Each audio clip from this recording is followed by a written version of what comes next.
We had a lot of very good defensive performances. You're not going to stop Book. You just want to try to make him work, and and Keegan tried his best to make him work, and our team was there to help support him. So, heck of a job by him throughout the course of the game, and then the last unit that came on the floor, they were big time. You're up 19, 20, whatever we're up, and our guys came out and they tried to execute the right way, not only offensively but defensively too. They were flying around. They kept our identity by trying to play physical, and they kept sharing the ball. So heck of a job by the young group that came on the floor the last 3 or so minutes of the game. Mike, you guys look like a different team when the three ball's going down. How good was it to see both Keegan and Trey sort of find the rhythm tonight and have some balls going? It was great. Again, I truly believe we have a lot of good shooters on this team. When we're open, we got to keep taking them. But also, James, when we touch that paint and you feel two, even if the second one doesn't commit to you, if you feel a second defender, somebody's open. So you got to play off of 2 feet and you got to spray the basketball.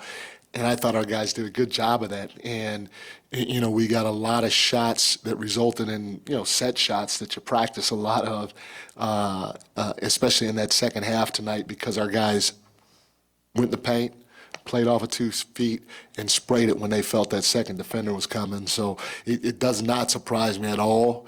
Like I said before the game, that we knocked down shots.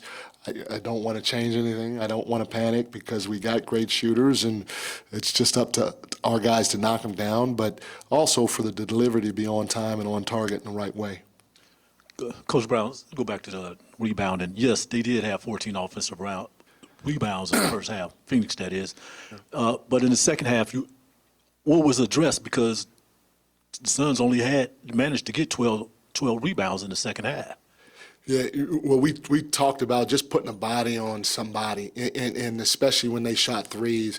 In the first half, they shot a lot of threes, Tony, and when that ball went up from the three-point line, everybody turned and walked towards the basket, and the ball would hit the rim and bounce over our heads, and they were crashing. Josh Okogie had 5 offensive rebounds in the first half alone because we didn't take care of the long shots. Anytime you shoot a long shot, it's going to probably be a long rebound.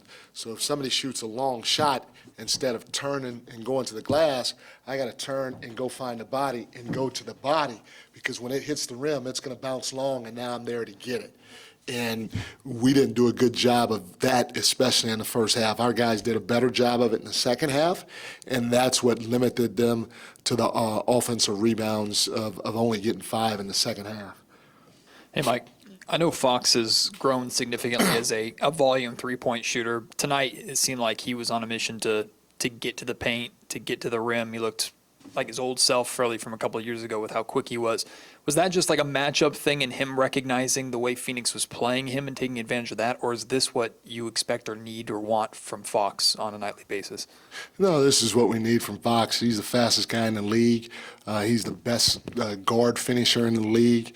But our spacing has to be right, and our spacing was pretty good tonight, Matty. I mean, when it's there for him, he'll get downhill, and it's up to us to make sure that happens, and then it's up to him to make sure he stays aggressive, getting into that paint where he is deadly. Mike, have you gotten to check in with DeMar since he exited the game? I have not, no. Do you know, did it just flare up? Do you know, his back, his back tightness, did it just kind of pop up? I don't. What do you? Yeah. I haven't even spoken to anybody. I was just trying to figure out who was going to start for him and how we were going to rotate bodies. Yeah. I guess to that point, too, for me, but just to how difficult was that, having to make that last second, and what did you think of that lineup going out? It was okay. I think we started off a little slow, and then we inserted Trey, and I thought Trey gave us a nice little lift. Again, when you miss a guy like Malik, when you miss a guy like DeMar, it's going to have to be by committee, and tonight it was by committee. J-Mac had a whale of a game for us. He came off the bench, and he was big for us. And so we're going to have to get different production from different guys on a nightly basis until we're whole again. And then obviously Herter kind of filled the stat sheet for you, doing it on both ends. Just Yeah. what'd you see out of him tonight? No, you're exactly right. He used his length, his toughness, his IQ on both ends of the floor. I mean, he was very, very quick with the basketball, making decisions. He was there ready to help at the right times defensively. I think he had 5 or 6 deflections. I don't know how many.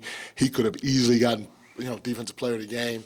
But he had a big time game for us on both ends, like you said. And again, it's going to be by committee, and so we're going to need him to step up, just like everybody else, just to give us a little bit more. Thanks, everyone. Thanks, Coach. Thank you, guys.